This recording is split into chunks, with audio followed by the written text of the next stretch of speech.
Good morning, class. Our next topic in this unit is basically the 5 V's of big data.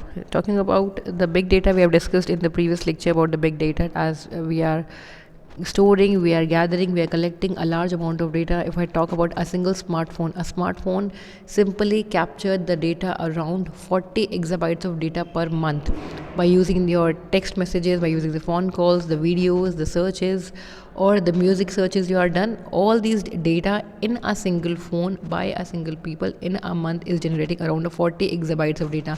And think about that, if I multiply this data, 40 exabytes of data, to around 2 billion people, how much data is been generated, isn't it?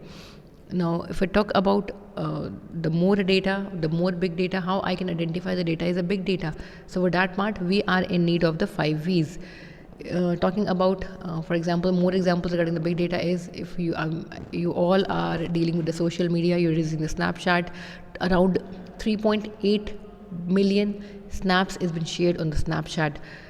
Generally the Google searches has been done around 4.8 million Google searches has been done per minute. If we're talking about the Facebook, yes, everyone is using Facebook a lot. The logons and the sharing of the data is around 2.0 million.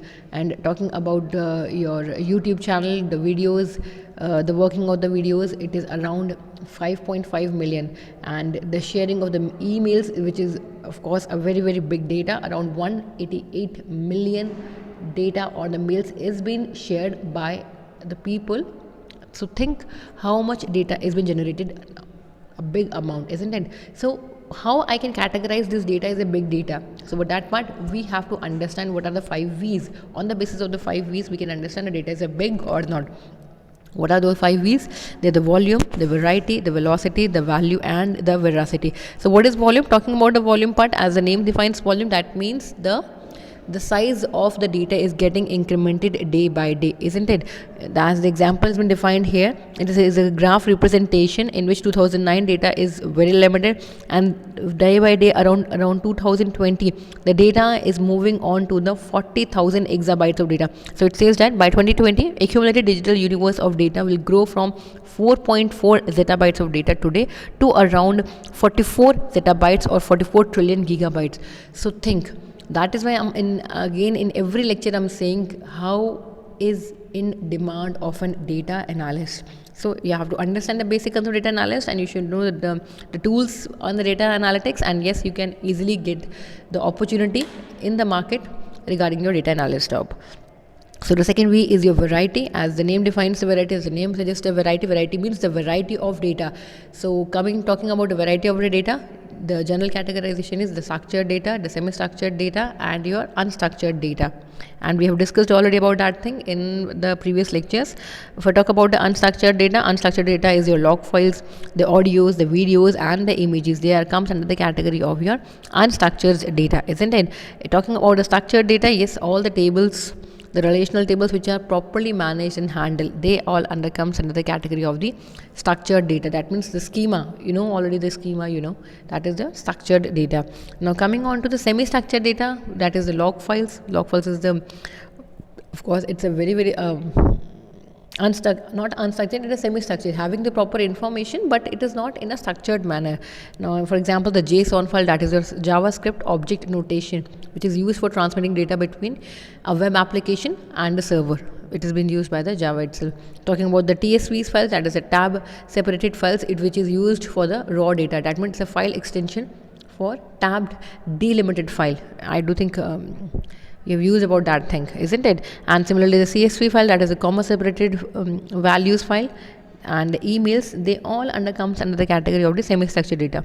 So there are a number of variety present in the market about the data. We have to deal with that data. Isn't it a big task? Coming on to the velocity, yes, as I've already discussed, every minute how amount of data has been generated. The same has been explained in this slide itself. In every 60 seconds, we are having 100,000 tweets. Around 695,000 status updates has been done on Facebook. 11,000 instant messages has been generated on the Snapchat.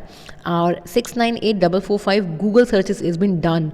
168,000 emails has been done, and now 1820 terabytes of data has been created, my goodness, and 217 plus new mobile users is been captured every 60 seconds. So that is what is saying, data is being generated at an alarming rate. A huge data. Before that, only mainframe was there. Then we have moved on to the client server space or the architecture. Then we are moving on to the internet, and now we are having the mobile, the social media, the cloud, everywhere data. We are all gathered with the data.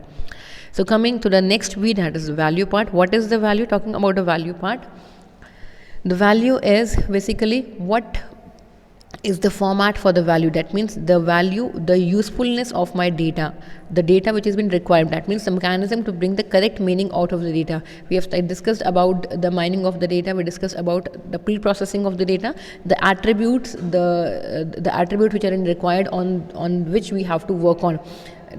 Talking about the problem statement, talking about my questionnaire, and that means on what attributes, on what elements I have to work. So for that part, I have to clean my data. I have to remove the extra attribute values which I am not in need of that thing, isn't it? So that is basically your value part. That means to identify, to use, to evaluate the correct meaning out of the data. If talking about in a simple statement, that means conversion of data to the knowledge is your value. Now coming on to the last way, that is the veracity. So what is veracity? Veracity is basically your accuracy or the trustworthiness of the data. So how accurate your data is, or how trustworthiness is present in our data. It says that the uncertainty and inconsistency in the data should be very less. So if as the examples given, the table is representation is there, we are having some missing values representing the question mark. So that means the data is not proper. It is not it is having some uncertain values, isn't it? Now talking about the, like in minimum column, we are having a 15,000 value, whereas the rest of the values is 4.3, 2.0 and 0.1. This value is not reaching the up to the mark. That means it is not matching the rest of the values. That means this value is something else. So we have to remove all these kinds of data. Similarly, in the standard deviation column, the last column is SG.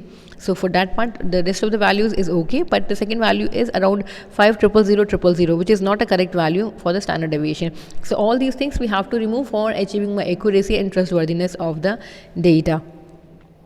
So coming on to the completion of the 5 V's, that is the volume part, which says that I've already discussed that the volume is getting more and more incremented. Variety means different kind of data is being generated from various sources. Velocity means data is generated at an alarming rate. Value means to have the meaningful data. Then your veracity means, that means the uncertainty and inconsistency in data should be very much less. So coming on to the big data as an opportunity, if I talk about in terms of the opportunity, yes, it's a very big opportunity, because from the meaningful data, from the knowledgeable data, we can have the data which can give us more solutions to our problems.